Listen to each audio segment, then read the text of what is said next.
Hello and welcome back to Sociology 101. As you can see, we have a guest with us today.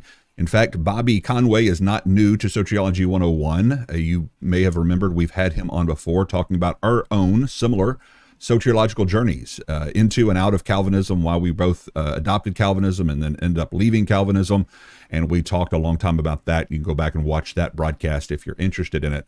But the reason that I have Dr. Conway on today is a different reason. We're going to be talking about deconversion. We're going to be talking about skepticism about Christianity and asking the question, does Christianity still make sense? And I know Bobby has written a book by that title, and I'm going to ask him to give us a little bit more information about that in just a second. But first, I want to thank those who support this ministry. We are a listener-supported ministry, and we do appreciate those who give on a regular basis. If you would like to learn more about how to be a part of our team here at Sociology 101, you can click on the link in the show notes and find out more information there. And also, I am a professor at Trinity Seminary. If you're looking for a higher theological education, check out trinitysem.edu. Dr. Conway, welcome to the broadcast. I appreciate you being here, brother. Hey, Leighton. It's good to be back on with you again, bro. Appreciate your time. Well, I know that you have been busy. We've both been writing. We both, I think, since the last time we talked, have put out at least one book. I'm not sure how much you've written on other topics, but I do know about this book because it's gotten a lot of news out there, and I think you're doing a really good job in helping people grapple with the faith. And so, tell us a little bit about this newest book that you just put out. Does Christianity still make sense? Yeah, this is published with Tyndale, came out in April. And I wrote this book as an intellectual biography in a lot of ways, where I talk about my own journey from non-belief to belief, then to questioning my beliefs, to, feeling good in my belief again, and, sorting things out.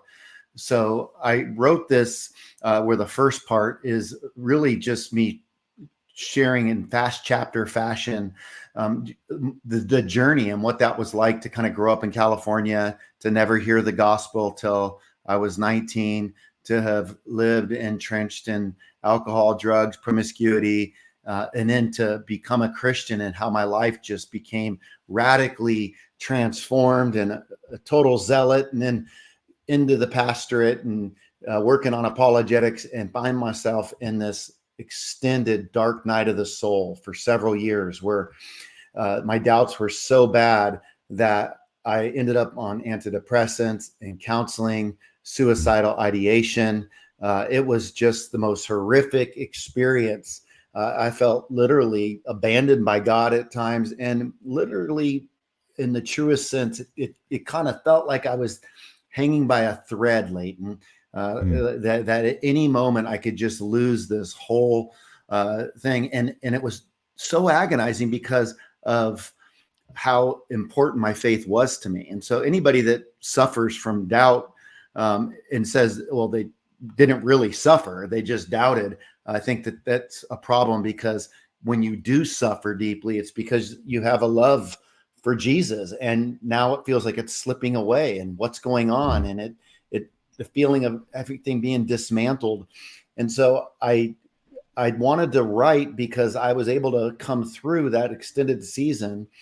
And I've said many times, I know there's many people out there who have been hammered by doubts. I don't know that I've met somebody that I feel like I've heard their story and feel like, man, they went through the ringer as an agonizing way, like I did. And some of that's my personal makeup and my bent, with prone to anxiety, some OCD tendencies where I struggle to unlock in my doubts. And it's interesting how our mental health can even play a role in the way that we process our doubts. So I ended up coming through that, and I wanted to write a book about it. I've been out of this dark night for several years now. I wrote Doubting Toward Faith about 9 years ago, shortly after coming out of that season. And, almost a decade later, I still wanted to write because I believe that's the apologetic question of our time. Does Christianity still make sense? Every time somebody leaves the faith, they answered no. When people are struggling in doubt, they're wondering, should I stay? Does it make sense to stay? And so that's why I wrote it. And I answered the biggest objections that have been longstanding and in today's culture as well. Well, Jesse in the side chat even has given that testimony. After 30 years in Christianity, he says, "I've come to the conclusion that it does not make sense." And I think Jesse is the type of audience that you're seeking to reach. And so I appreciate Jesse logging in to watch today, and any of you who may be logging in to watch and to talk about this issue. We know it's not a light topic. It is a difficult topic, and it affects your everything about you when you begin to really question your whole your whole worldview, the way you view life, especially if you're a pastor, if this is your livelihood, and you have doubts, and when hearing your testimony, Bobby, I could not help but think of David, the psalmist, because he doesn't use the term dark night of the soul, but there is certainly times in which that's exactly what David is going through. And you want to talk about somebody who had doubts about God and his love for him and all the things that David did. And David did exactly what you did, Bobby. He wrote. And he while he was going through it and after he came out of it, he wrote, which has served the church for so many years now in helping us to see a man after God's own heart go through the valley of the shadow of death, and to fear and to have doubts. The fact that our scriptures don't hide the heroes of the faith's doubts and disillusionment and sins and their difficulties, I think is such a huge distinction between all other world religions that seem to try to hide the faults of all of their heroes. The Christian faith doesn't do that. The Christian faith talks about the denial of Peter. It talks about the doubting of Thomas. It talks about the dark night of the soul of David and the doubts and the struggles that he had. And so I think this is so absolutely important for us as Christians, not to try to paint for the next generation this picture, this unrealistic picture, that once you become a Christian, that all the doubts are going to be gone, that you're not going to have any struggles, any trials, any even depression or other issues that you may deal with.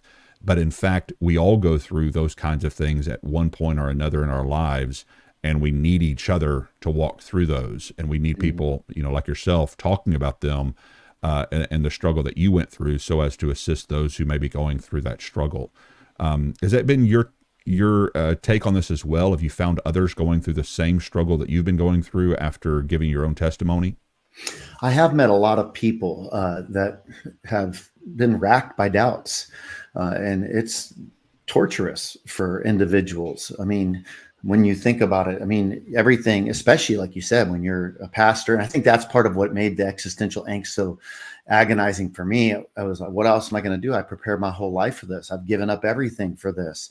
This is where all my training is. And so I literally would be walking to the pulpit and going, God, my heart, like I hate my doubts. I don't want to have these doubts, but I feel like it'd be irresponsible just to resign on the spot because I'm in this season of prolonged doubt, but I don't know if I'm going to make it out of this. And so I'm going to just totally, I'm going by faith here, and so the total trust in that moment. And I do think a lot of people, they struggle. And I wanted to also help people to know how to maybe prevent doubts. I think in the church, we set people up, Leighton, for doubts by, giving them an oversimplified discipleship process where we give them their discipleship in a box and then they think they've got it all figured out.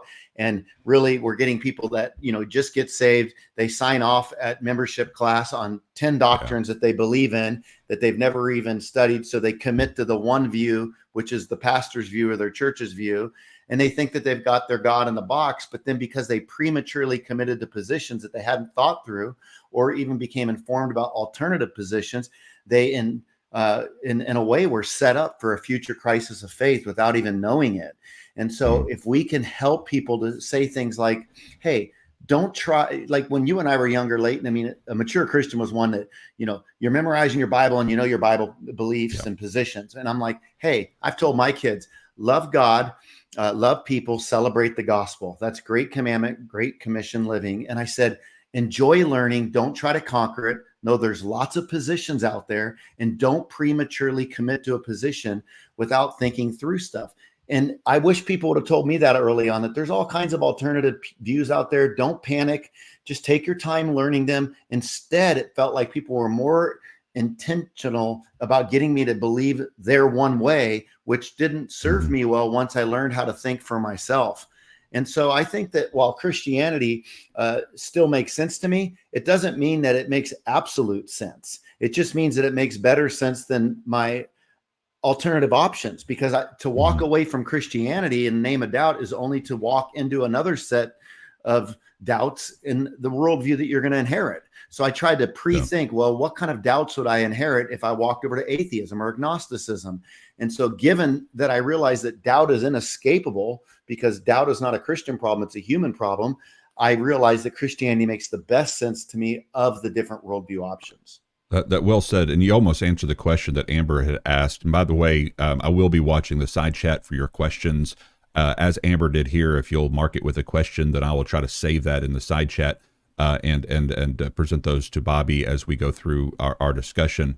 But Amber's asking, she says, I haven't read the book. What do you mean by does Christianity make sense? What kind of sense are you talking about? Are you talking about logical, philosophical? And you kind of answered that already, but do you want to comment more on that? Well, there's certainly things that I would say do make sense, that Christianity can help us with. It makes sense of the fact that of our guilt. It can make sense of, relationships and forgiveness and stuff like that. But there's a lot of things that don't make sense. And I think intentionally so, like Ezekiel laying on his side for 390 days and then flipping over and giving God another 40 days while he plays with pots and pans. Naaman, go dip in the river 7 times. And, it didn't make sense to him. But he did it and God came through. Walking around the walls of Jericho, Shamgar taking out 300 people with an ox goad. I mean, there's all these bizarre stories that you find yourself going, man, this stretches credulity to me at times. What's going on? And I think that there's this sub-theme in the Bible where God invites us into the ridiculous, into the what doesn't make sense. And when we trust him in that, in his unique ways, he leads us to a wall of water, and we think that we're going, we don't recognize that we're going to hit that. And then boom, he parts it. And then guess what? He validates his leaders when they trust him through the ridiculous. So Joshua is confirmed as a leader by trusting God and his plan. Moses is confirmed as a leader. And so a lot of this stuff we can come up kind of like with an apologetic for the absurd. But if we think that, Christianity is just going to be neat and make sense all the time, we're going to get disillusioned with God, because he's going to, even in our own personal walk, invite us to things that just don't make sense. And we have to trust him in that's part of the faith building process. But then there are other things that you look at the historical evidence of the resurrection. We've got great evidence there. And we go, well, I can make sense of that. Like it makes less sense to believe the objections than it does to actually believe the historical case for the resurrection. So I believe that I'm more within my epistemic rights to believe in the historical evidence for the resurrection than the absurd objections that people use to explain it away. Yeah, Will said.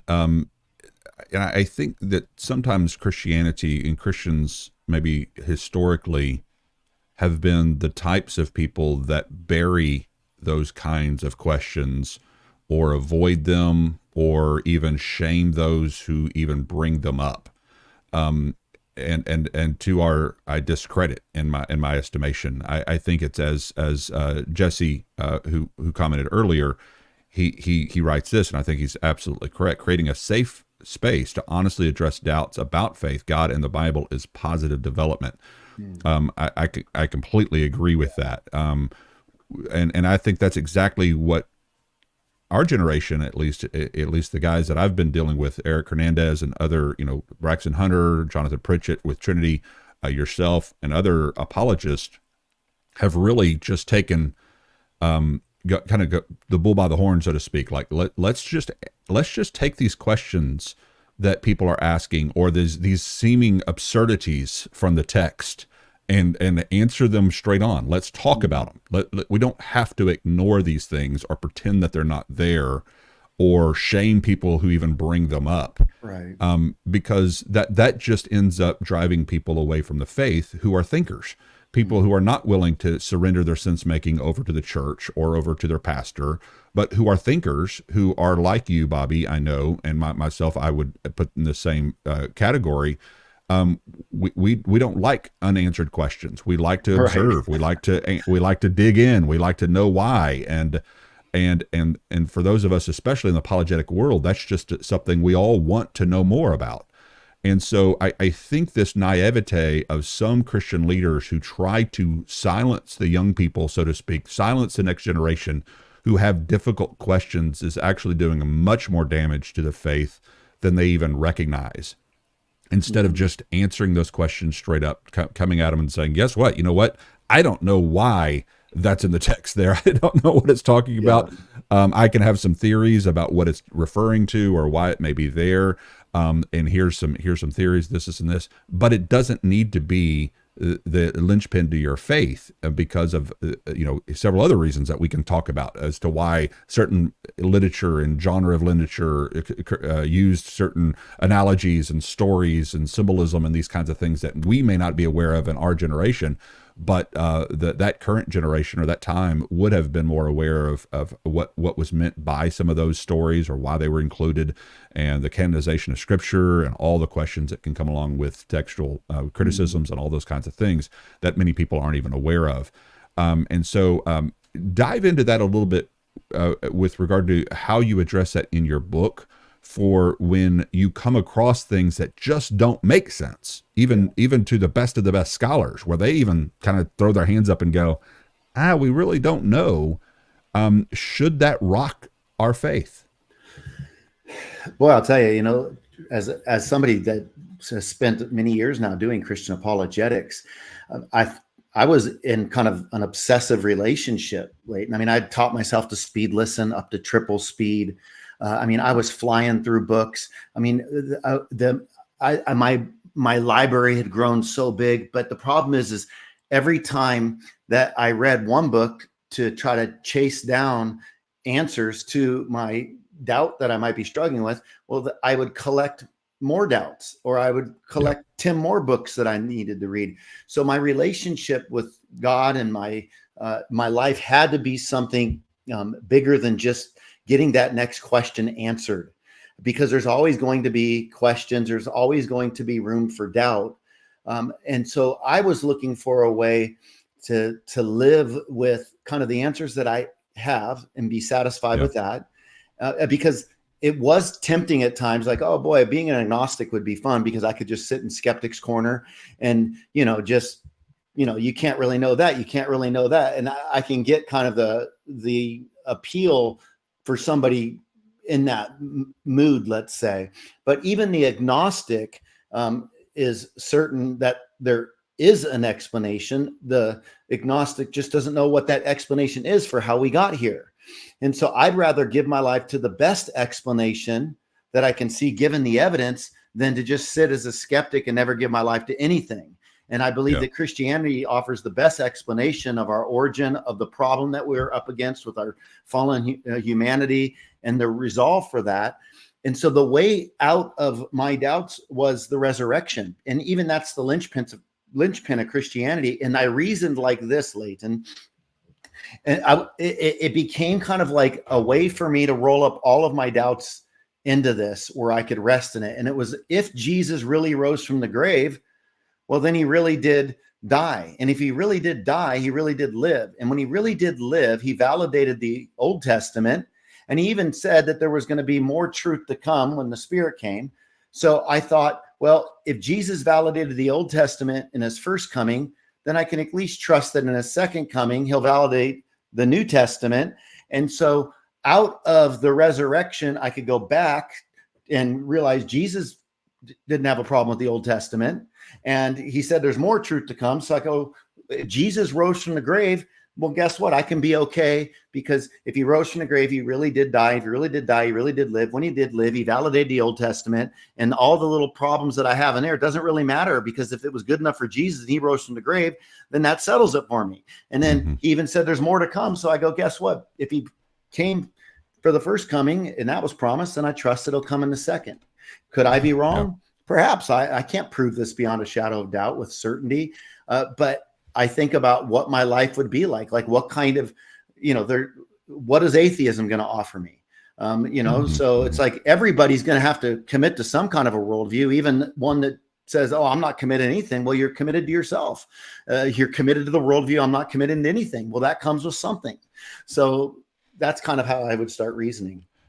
Yeah, and it reminds me of my friend Eric Hernandez's book when he talks about the lazy approach to apologetics or evangelism, and really what he's doing is taking it back to the main thing. You're asking the question, does this make sense? Does this make sense? Does this make sense? And a lot of times when you're doing apologetics, you have all these little rabbit trails of how does this story make sense, or how does this thing make sense, or how does all this? The lazy approach basically is to come back to the main thing. And to say, if it's true that Jesus died and rose again, if it's true that he is Lord and not a liar or a lunatic, as C.S. Lewis' argument was, then all of the other things, it doesn't really matter if they make sense. If it's true, it's true.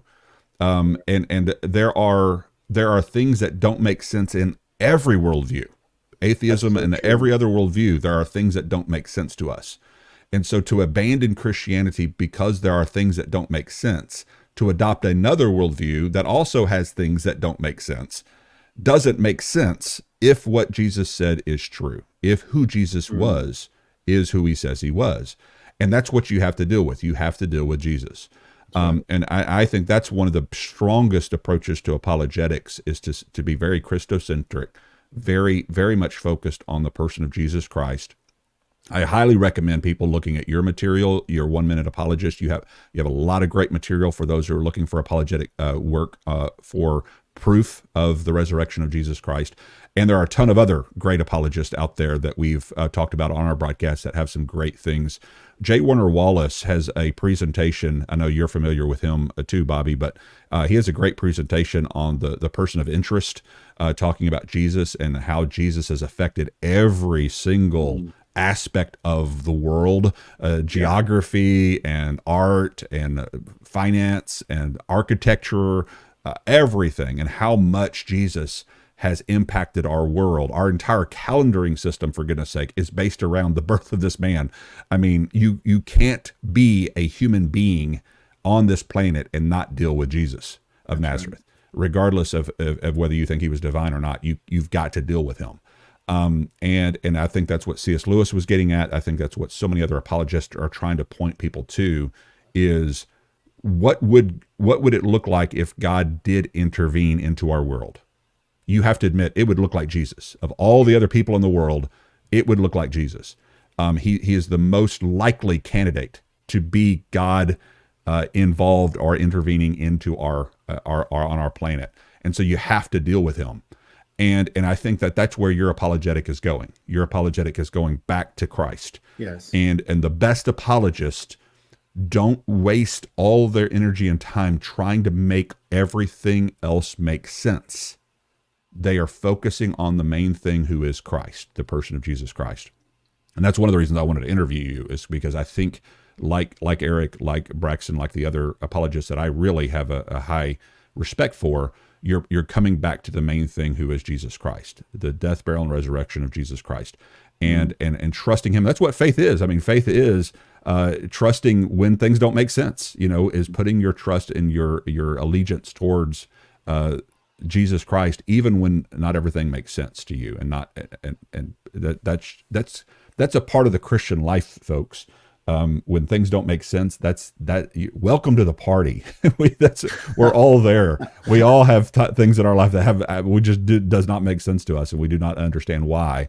But we continue to walk in faith and continue to trust our Savior to carry us through whatever it is that we may be going through. Yeah, and as you said too, I mean, every worldview. I mean, anybody that would want to act like everything makes sense. I mean, like the atheists, for example. I mean, there's different types of atheists, but there are some that can be, scientism can explain everything, right? The belief that, science is the be all end all. Well, science can't. I mean, even that statement that science can explain everything it can't explain that statement. That's a philosophical statement. It seems absurd to me that, if there's anything we know about nothing, is nothing doesn't make something. So, I mean, that's a problem, right? I mean, you can't explain near-death experience, consciousness, free will, on atheism. And if you are an atheist, you have to deny every single religious experience account, every so-called answer to prayer, every so-called providential leading, every so-called miracle, every single account of religious experience. You have to look at all of human history and say everybody was deluded. And I go, my goodness, that just seems like that would take a tremendous amount of chutzpah to stand in the face of humanity and say that, versus saying, I lean toward this, but I mean, I recognize, just out of having a generosity toward humanity, just because I haven't had some of these experiences doesn't mean that I can't have the humility to recognize that maybe there's some validity to many people throughout human history claiming this. So I would think like that. And I go, you know what?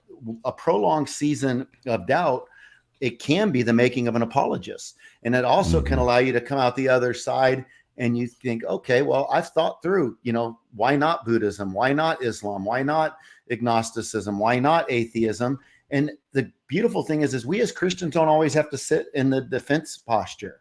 Like we can concede things, and we can also point out the tensions that we know that other people experience. So, I think that we can have our own set of questions for the agnostic, for the atheist, for the Buddhist, and say, well, how are you reconciling this? While we seek to build a friendship as we talk about these matters together.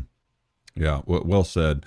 I wanted to acknowledge some of the questions and super chat from the Gospel Church and World. Thank you for that. Bobby, I'm so glad you were able, by God's grace, of course, to overcome your dark night of the soul. Great point on the weakness of our discipleship to not allow for questions and addressing doubts. Well said there. And I think that's one of the things that we've got to correct as a church universal, is the willingness to address the doubts and address the issues and the problems, and not to pretend that they're not there. The fact that the Bible addresses the doubts of even its greatest heroes of the faith proves that this is, I think, the proper role of discipleship, is not to ignore the doubts, but to question them head on, and to be willing to address them head on, because I think that's what strengthens our faith in the long run. And so I appreciate you doing that. Bobby. Leighton, this is so important to me that as a pastor of Image Church here in Charlotte, North Carolina, I end every service when I leave about 15 to 20 minutes for live Q&A to deal with this. And I even invite other people up to join me in the flock so that people can see people that aren't apologists answering questions. And so we really value people to, it's naive of us sometimes in the church to think, okay, you walked into the door and by osmosis, you're expected to believe every single thing we believe just because you walked through our door. It took their entire life to shape them, their pain, their traumas, their experiences, their mentors, their beliefs. We don't unwrap that in one day. It takes time. And so that means we have to be gracious to meet people where they are at, because that's what God does. He meets us where we are at to bring us to where he's at. And we should be gracious and not expect somebody to come to our church on a Wednesday and then sign off on everything we believe in by Sunday at the membership class. Yeah, well said. A few other comments I want you to maybe address. Devin Powers says, Ro, I got so many questions and no one can answer them. Where do I even begin? My prayers for wisdom have not been answered. Yeah. Well, I can say this.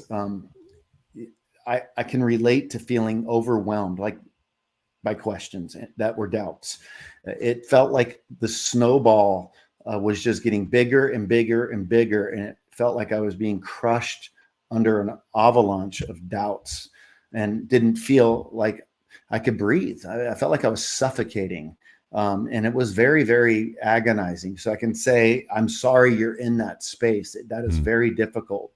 I would say maybe the wisdom is to have the wisdom to know that you're not going to get all these questions answered. Yeah. Maybe the wisdom is to know which questions you really have to have answered. And for me, for example, the New Testament, the early church was blowing up and growing. When you're reading the book of Acts, you're reading about a church exploding, and they didn't even have the first book of the New Testament written until 15 years after the resurrection of Christ. Galatians is written at about AD, 49? So, I mean, you're talking 15, 16 years after the resurrection. How was the church growing? I mean, we are so overwhelmed by questions in the social media world. I mean, if Adam and Eve could doubt in the Garden of Eden, how much more are we susceptible to doubt in Paradise Lost? I mean, John the Baptist, the cousin of Jesus, when his head was going to be on death row, I mean, he sent his disciples off with his doubts to go find out if Jesus was the Messiah. So, I mean, now you remove ourselves 2,000 years from that context, and you've got textual criticism. You got new PhDs coming out all the time saying, hey, well, this is what it's saying. This is what it's saying. We have so many interpretive options that it can create spiritual paralysis. So we have to step back. And for me, I think just go back, and if you believe in the resurrection, look how it impacted the early church, and trust in that. And you know what? We can't even be decided on current events. Like, look at the news. Something happens today. By tonight, there'll be multiple interpretations of that one event. Well, what else would you expect with all these years removed? And guess what? This is not unique to Christianity. This is just doing history. So you're going to have different opinions about every historical figure. If Jesus really rose from the grave, well, to me, then if I can lock in and have the wisdom to believe that, well, then the way out of my doubts was the way into Christianity to begin with. Simple faith and trust in the gospel, the death, the burial, the resurrection of Christ. And you keep it there, and out of belief in that, then you will have the motivation to love God and love people. Yeah, well, very well said. One of my frustrations as an apologist, I was a director of evangelism and apologetics for Texas Baptist for 20 years, where I worked with them both with youth for a time and then over the department. And one of my frustrations in, kind of growing in that development of apologetics and reaching people was seeing people walk away from Christianity for reasons that would just frustrate me to no end. I know you've probably experienced this, Bobby, because they would be citing things about God that I did not believe were true about God. In other words, I'm leaving Christianity because of XYZ, this thing that the Christian church believes about God. And I'm going, no, wait, don't leave Christianity for those reasons, because that's not what every Christian believes about God. And so much of, obviously the starting of this program, my work with helping people to understand soteriology with regard to my journey in and out of Calvinism and the more predestinarian perspective from the Calvinistic side of things, free will you brought up earlier, those kinds of things. Obviously, we talk about that quite often on the program. But more and more, and I think because of the position I serve in this role, I maybe hear this more often than the average person.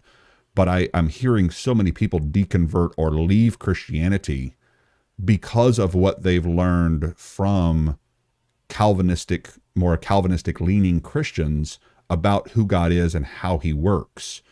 And I wanted you to speak to that, because I know you and I have that same experience as to understanding God from a more Calvinistic vantage point, and then leaving that. Have you noticed that, or have you seen that, where people are leaving the church, or it's not making sense to them because their version of who God is has been very much framed by the more Reformed or Calvinistic tradition?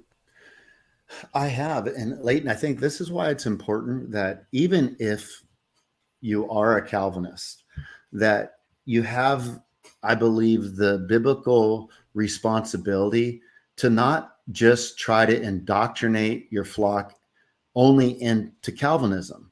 Let them know there's other options.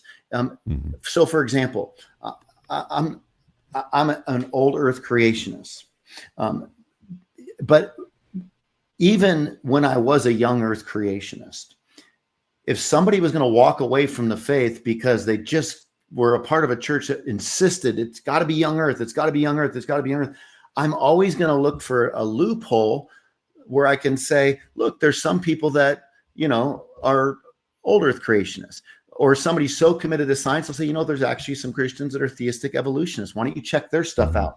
So I give them options that I would say, okay, is it better for someone to be a theistic evolutionist than it is just to walk away from all of Christianity because they won't become a young earther?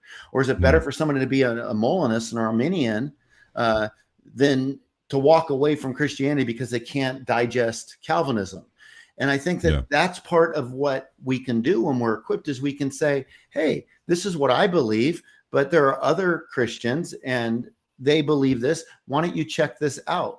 And so some people, they want to be as conservative as they can possibly be about their conservatism. Well, I want to be as liberal as I can be about my conservatism without slipping into heresy. Because when you're as conservative as you can be about your conservatism, you inevitably alienate some who are in. But when you're liberal as you can possibly be about what's really meant to be preserved, well, then you're more gracious with people. And I think that we need to learn how to be comfortable in this culture with people having different beliefs. So if someone's a Calvinist, that's fine, but don't try to make it your mission to convert the world to Calvinism. Make it your mission to tell people about a God who loves them and rescued them in the person of Jesus. Yeah, I brag on John Piper on this point because of one broadcast I played years ago. I need to find it again because people have asked for it, and I have to go back and find it. But he has the Ask, Pastor John broadcast that he does. And a young lady wrote in and said, I can't swallow what you're teaching on theistic determinism, Calvinism stuff. I just can't swallow it. And she said, I'm about to leave the faith. This is depressing. It's oppressive to me. It's just overwhelming. I can't be a Christian if this is true. It's basically what she was saying to Pastor Piper. And John, to his credit, he responded by giving some explanation about Calvinism and kind of softening it, trying to make the pill a little easier to swallow for her. Of course, as a Calvinist, he would do that. But then he goes on to say, but if you still can't adopt what I consider these beautiful truths of scriptures, what he calls them, and all these kinds of things, if you can't accept it, I would much rather find you in heaven as an Arminian than to have you leave the faith altogether. And so, in other words, kind of giving her permission to say, you can be an Arminian Christian. You can be somebody who doesn't adopt Calvinism and still follow Jesus. And I've bragged on him for that because I think he has the same heart as an evangelist and an apologist as what you've expressed in saying, I don't want you to abandon the faith because of this. Now, there are some philosophical, logical issues I would have with Dr. Piper about that, because if God is ultimately determining all things that comes to pass through the sovereign decree, why is he decreeing for her to abandon Christianity if Calvinism is true? Those are the kinds of things that I would have to ask him.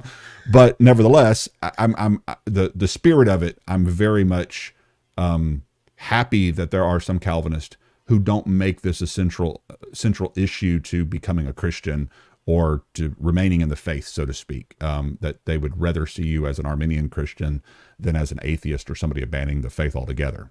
Well, I'm glad too, in some ways, because it shows that, that he's thinking a little bit more logical there, that, even believing in Calvinism, if you're consistent in that, you wouldn't feel like you even need to give that option because they're predetermined to stay in the faith, so they couldn't really walk away, so there'd be nothing to be worried about. So even in offering that as an explanation, he's giving some validation of free will, maybe more than he would have recognized in that moment. Yeah, and we're getting more and more examples of people who are walking away from Christianity because they see it as only Calvinistic Christianity, because Calvinism, like it or not, it has become very mainstream. It has become, matter of fact, not only mainstream, probably the most represented form of Christianity on the internet. And therefore, people are equating things that Calvinists uniquely believe with Christianity as a whole. And that, I think, is a problem. It's one of the reasons I started this program, is because I don't want people abandoning Christianity because they think Calvinistic Christianity is the only form of Christian expression. And I wanted to show one example of this. I know we've played this before in a previous episode, but I wanted to give Bobby your opportunity to respond to this young lady, because I think she really represents this form of deconstruction, this form of, in a sense, leaving the Christian faith because of the influence of this more reformed Calvinistic way of approaching Christianity. And I wanted to give the opportunity for people to hear from you as a trained apologist and how to answer someone who's deconverting, who's leaving the faith uniquely because of the influence of Calvinism. So let's watch this together. First passage I want to talk about is from Romans 9, which was the starting point of my deconstruction journey. Up until the point that I read and studied and chewed on the words in Romans 9, I believed in a God who created all people, gave them free will, and that he wanted all people to be saved, but he couldn't violate their free will to save them. And that it was the most loving thing he could do to give people freedom. And within that freedom, they could either choose him and go to heaven, or they could reject him and go to hell. And that would be entirely their choice. I was an evangelist, so I believed in going out into my communities, spreading the word, trying to win as many souls as possible, because I looked around and there were people going to hell, and I didn't want that to happen. But when I was 17 years old, I was introduced to the concept of Calvinism. And when I was introduced to this, I said, no way. There's no way that God created people just to go to hell. And then I read Romans 9. How can the clay question the potter and ask, why have you made me like this? It says, what if God, although choosing to show his wrath and make his power known, bore with great patience the objects of his wrath prepared for destruction? If he has decided he wants to create you just to destroy you, then he's going to do that. And that's his right. You don't get to question that.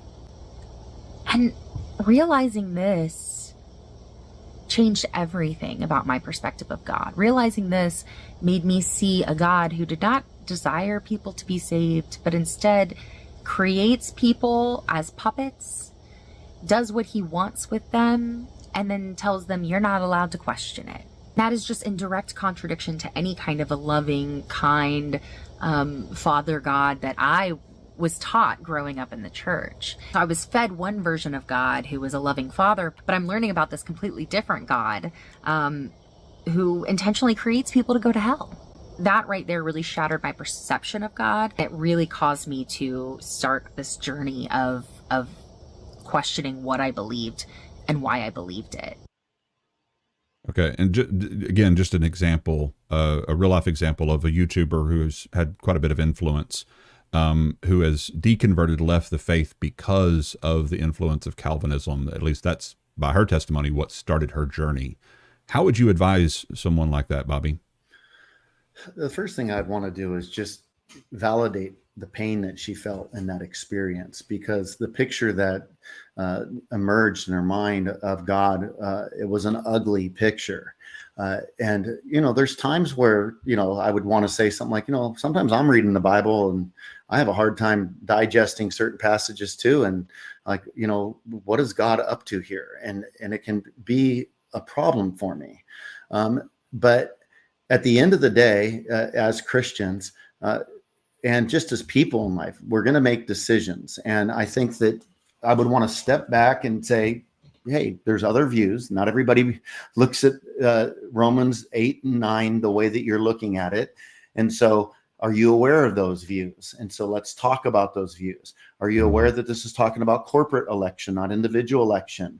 And I think that having some questions, and I would say try to slow down. You're going to run into a lot of passages. So I want to talk about how do we process a passage that's going to be disruptive to us? And so even during the Reformation, they talked about the magisterial versus the ministerial use of Scripture. And the magisterial approach would be, we sit over the Scriptures as sort of the arbiters of what's in and what's out. Like TCBY yogurt, go make your sample taste, and I like this, and I'll discard the rest. Ministerial, hey, I trust that this is the word of God. And so for me, I'm going to give the benefit of the doubt to the Bible instead of give the benefit of the doubt to myself. And I don't sit as a magistrate over the Scriptures. And so if there's something I'm having a problem with, I recognize that problem is on me. Now, some would say, boy, that just doesn't sit well. And I'd say, well, I can understand that wouldn't sit well. But what is my option? To sit as a magistrate, like always making sure that the Bible's guilty till I prove it innocent. I flip it. And so I would say that there's other theological options like Molinism or Arminianism. There's other interpretations to consider. Don't just walk away from the whole thing. But I would also say that is, there's going to be verses that are hard to digest, and you have to interpret those scriptures in light of the broader scriptures where God's not willing that any should perish. So do you have a contradiction in Romans 9? And then there in 1 Peter, where God's not willing any should perish, or I think in 2 Peter. So that's kind of the way I would walk her through that. Yeah, well said, and I agree. And that's one of the reasons I started this broadcast, was for people to understand there are good, robust, and matter of fact, even more, numerous scholars have not interpreted Romans 9 in that individualistic Calvinistic sense. And so, and not to say that, appeal to popularity because my interpretation is the more popular one, or it makes it right necessarily. The Calvinists, though lower in numbers, could be right, but shouldn't you at least consider the most popular interpretations of this passage throughout Christian history before you choose to abandon Christianity altogether based upon this one unique perspective that happens to be right now pretty popular online? And so that's one of the arguments that I would try to help them to understand, is that your reading of that text may sound like at first reading it's supporting a Calvinistic version of who God is, or this concept and idea that he's created certain people for destruction. And that's the pot analogy. And I'd take them to Jeremiah 18 and explain to them, look, the pottery still has responsibility here. The pottery, though it's an analogy, it doesn't mean they don't have responsibility. If you will relent in what you'll do, I'll reshape and remold you and use you for noble purposes, it says in Jeremiah. And same thing in Paul himself, the same author, says in 2 Timothy that in every house there are earthenware, and if you cleanse yourself, you will be used for the noble purposes instead of the common purposes. And so, in other words, the clay pot has responsibility. If you cleanse yourself, meaning if you repent, then God will mold and use you for noble purposes. And it's the same with the nation of Israel, which is what's being addressed in Romans 9 through 11.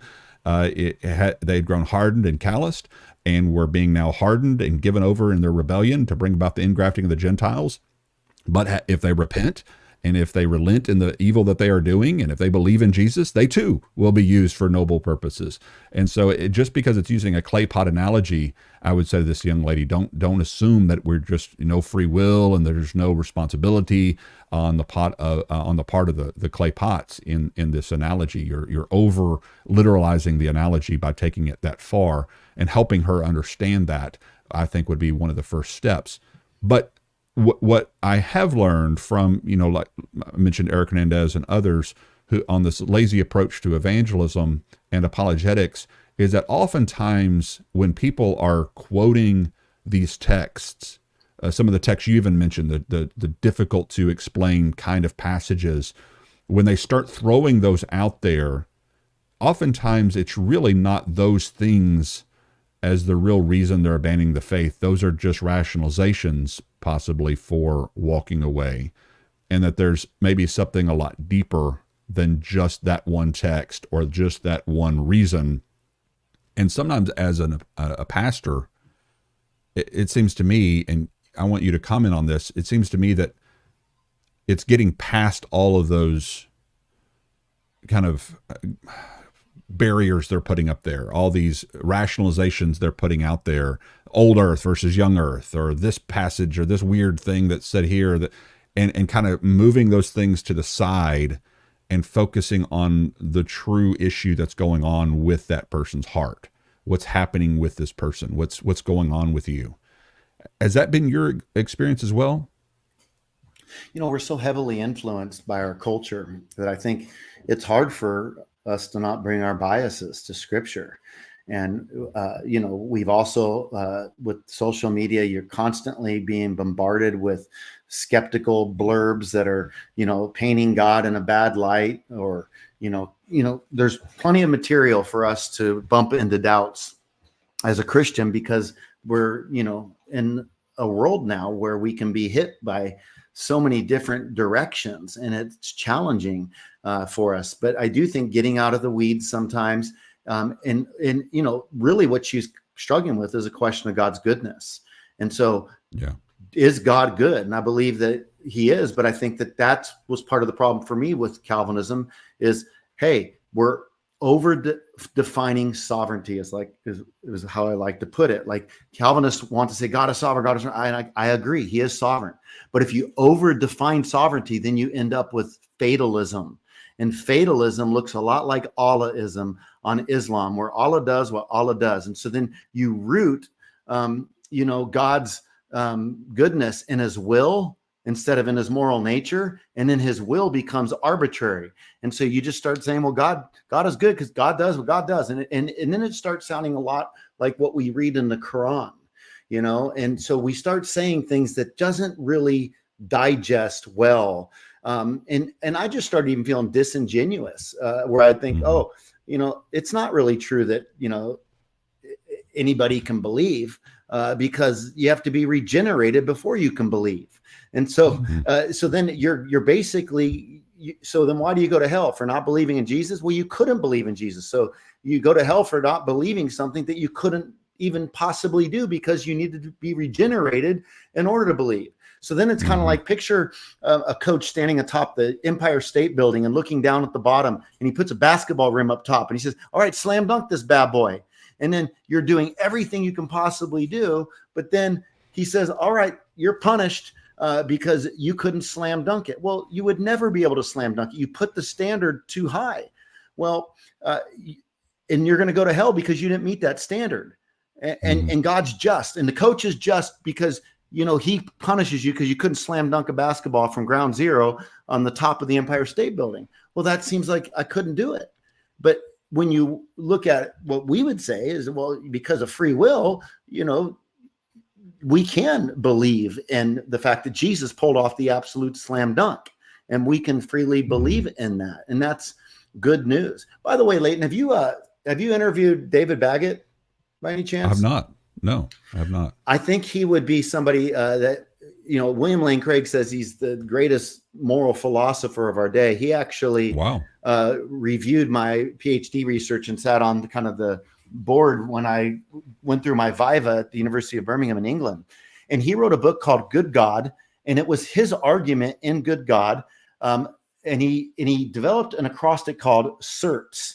And he talked about some of the ramifications of Calvinism and the struggle with it. And he used this syllogism. He says, if A, then B. If A implies I ought to believe, well, then B implies I can believe. But if A implies I ought to believe and B implies I can't believe, right? Because I'm so totally proof I can't believe, well, then how am I morally culpable? So if A implies I ought to believe, then it should imply that B, I can. But if I can't, then it seems like then God would be unjust to hold me accountable for something that I couldn't even meet. And I think you would enjoy his book, Good God, where he deals with that. And he's a professor at Houston Baptist Seminary. He was at Liberty. And he is such a tender soul. But I think your audience would really like what he has to say. Yeah, I may get your offline. Maybe get his contact from you if you have it, because that sounds like it would be a great interview. And I'm always looking for good resources like that, and that's high praise from Dr. William Lane Craig, obviously, to say something like that. So I'm sure he has some great credentials and would like to hear more about that. I actually wrote an article that sounds very similar to those points that you're talking about, but I'm sure he takes a much better academic approach than I do. I usually typically write for the layman because that's the level of my thinking, but I always love reading the best of the best scholars who take those things to the highest level, and so I appreciate that endorsement. I want to really help the audience as we close to know kind of where to go now. Obviously they know about your book. That would be a great starting place maybe to read through your own journey. But one of the things, one of the starred things that came in, Aaron asked the questions, how do we determine the right questions? Sometimes that's the hardest part, is just saying, what questions should I be asking? What are the most important questions? And And so maybe as we close, encourage those who may be tuning in who are going maybe through that dark night of the soul in their own lives, and asking all of those questions that you've asked, really struggling with doubting their faith, doubting Christianity. Does it really make sense with where we are today? Is this just an ancient religion like the rest of them that's just been passed down to us and that we're just following along because our parents have said so or whatever else? Or is this real? Is this something that is worth investing our lives in? As Paul even said, if Christ wasn't not resurrected, we're to be pitied among all, because there really is nothing for us as Christians to live for and to strive after. We're literally wasting our time if what we're believing about him is not true. And so I'm reminded of what C.S. Lewis says, that if Christianity is false, it's of no consequence. If it's true, and I'm paraphrasing, if it's true, it's of the greatest consequence. What it cannot be is just mediocre. It can't be just mundane. It has to be one or the other. And of course, we as Christians are saying it's true. Christ is the Son of the living God. He lived and he died and he rose again. So for those who are doubting that or struggling with that, what words of encouragement might you give them as we close? Well, I did. So I did write this. It's called "Does Christianity Still Make Sense?" A former skeptic responds to today's biggest objections to Christianity. And I have this on Audible, where I actually read it. It's on Kindle. You can get it at any major retailer. But I will say it also has a small group companion guide. So if you wanted to do this with your youth group, or if parents, you wanted to walk your kids to kind of be preventative and help them think through these questions. So in this book, I'll expose you to the biggest objections that have historically been made. Like, if God is good, why is there suffering and evil? What about those who've never heard about Jesus in parts of the world? Isn't science at odds with faith? Then I talk about the biggest objections today as it relates to the LGBTQ community. I get into a lot of that there, and I just try to provide you with some quick answers. There's lots of chapters, and then at Tyndale Publishing, they have a video series that they did with my son and myself, who's a Gen Zer, and he interviewed me, and I talked with him, and we talked about, how do you even address some of the Gen Z issues going on. So if you wanted a video series with the small group companion guide to go through it and this book, this is the way this book could work for you. But outside of that, what I would say is, it's been said before that faith is the refusal to panic, and try not to panic. It's hard not to. I mean, we can get overwhelmed with information. Try to just have just a rest, right? I mean, it's just don't feel like you have to conquer, like you can't know everything about, like, I just pick up this cup right here. I could never know everything about this cup. Like, how many things have this plastic been before it was a cup? How many hands have touched this? How many particles of dust are on it at this time? How long will this cup last as a cup? I could never get to the bottom of this one cup. So we need to give ourselves some grace when we're dealing with, who God is.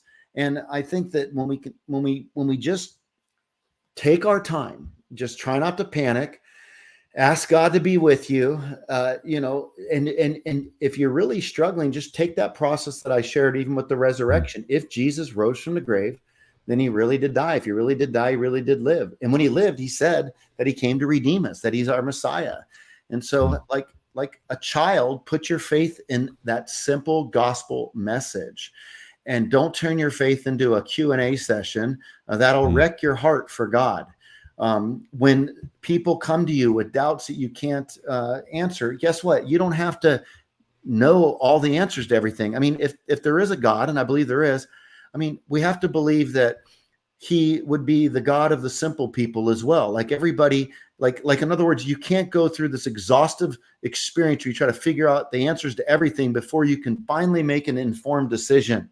We have to trust that the farmer and other people who never had the resources in this world to go through such an exhaustive endeavor, that they could know God. And I think sometimes, education can be incredibly important, but it can also paralyze us if we're not careful. Mm-hmm.